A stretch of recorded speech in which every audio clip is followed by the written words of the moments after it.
अचानक ठरलं आणि निघालो शुक्राचारी येथील कुलदुर्ग धबधबा पाहायला. सांगोल्यातून निघाल्यावर इथं आल्यावर आबासाहेबांची आठवण येतेच. हॉटेल A1 सातबारासमोरून सर्व्हिस रोडनेच शिवपार्वती सिनेमाकडे पाहत आपण पुढे चाललोय.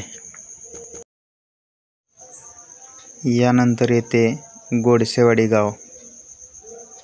गोडसेवाडी गावातून पुढे डाव्या बाजूला सिंहगड कॉलेज कमलापूर. इथून उजवीकडे ब्रिज खालून पुढे आल्यानंतर यल्लम्मा देवी मंदिर कमलापूर. इथून पुढे गेल्यानंतर डाव्या हाताला वळून पुढे आल्यानंतर यलमार मंगेवाडी गाव. डाळिंबासाठी प्रसिद्ध असलेले यलमार मंगेवाडी गाव. आजनाळे या भागात खूप मोठ्या प्रमाणात डाळिंब उत्पादन होते. त्यानंतर पुढे आले चिनके गाव. चिनके गावातून पुढे ही लाल परी आपल्याला घासून गेली. द्राक्षाच्या बागा आणि ही आली आपली मानगंगा नदी. सांगोला तालुक्याची जीवनदायिनी मानगंगा नदी.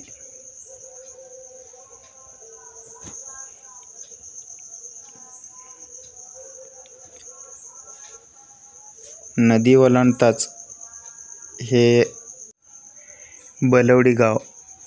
या ठिकाणी शेवमटकी प्रसिद्ध आहे. बलवडी पाटीवरून उजवीकडे वळून आपण आटपाडी रोडवरून जात असताना हे दिसते आपल्याला गुऱ्हाळ. ऊसापासून गुळ बनवला जातो.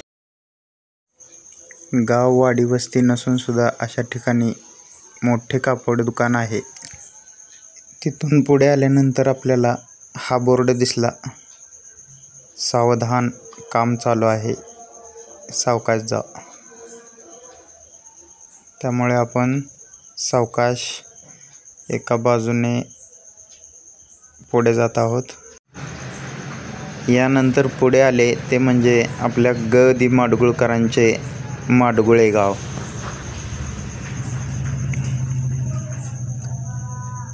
ग.दि. माडगुळकरांचे घर याच माडगुळे गावामध्ये अजूनही आहे.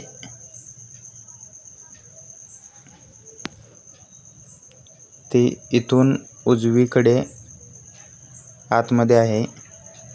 ते नेमकं मला पण माहीत नाही. हे आली आपली दुसरी लाल परी. हे आले यपावाडी पाटी म्हणजे यमाजी पाटीलवाडी. हे आले ग.दि. माडगुळकर हायस्कूल. यानंतर आले ते म्हणजे आपले आटपाडी गाव. तालुक्याचं ठिकाण आहे आटपाडी.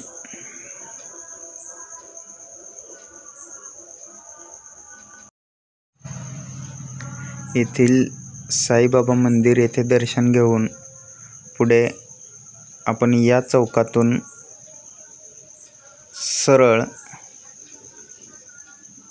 वरती हा बोर्ड आहे. पुढे येते तडवळे गाव. तडवळे गावातून पुढे आपण दिंडी पाहत आलो करगणी गावामध्ये. हे आहे करगणी गाव. येथे चहा घेऊन आपण आलो गोमेवाडी गावात. गोमेवाडी गावातून डावीकडे वळल्यानंतर आपण पुढे आलो तर आपल्याला दिसू लागले हे झेंडूचे मळे. झेंडूचे मळे पाहत पाहत आपण आलो पुढे या हिवतड गावामध्ये.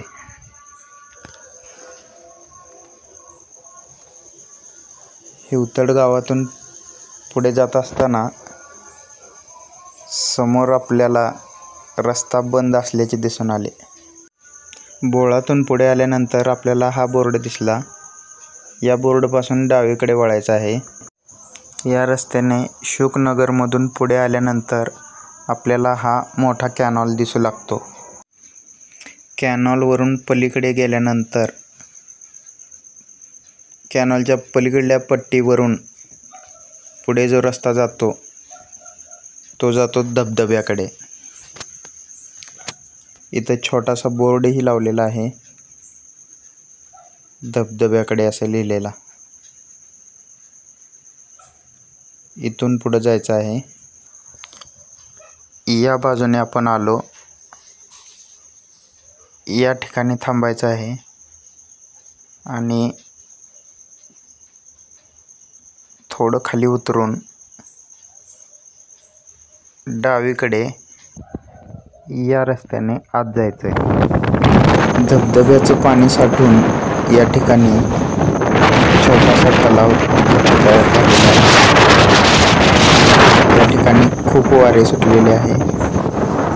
तलावापासून पुढे तलावाच्या काठाने चालत गेल्यानंतर हा रस्ता आपल्याला दिसतो। मुळात हा रस्ता नाहीच, पण धबधब्याकडे जाण्यासाठी लोकांकडून ये जा करून पाऊलवाट तयार झालेली आहे।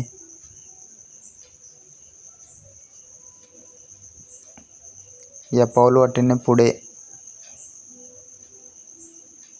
जात असताना हा व्ह्यू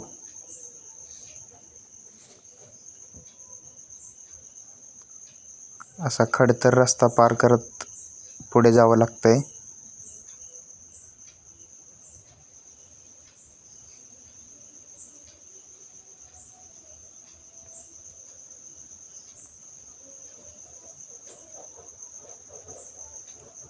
दगडगोट्यातून हा रस्ता धबधब्याकडे जातोय। या ठिकाणी वानर असते तर ते म्हणले असते आमचं अपडेट व्हर्जन कुठून आलंय। या दगडावरून त्या दगडावर उड्या मारत पुढे जावं लागतंय।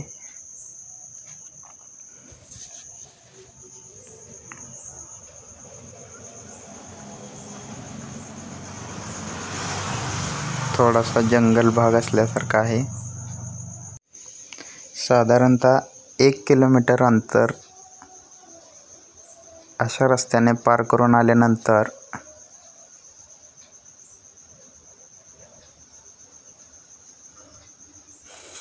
ही दिसली पापाची परी।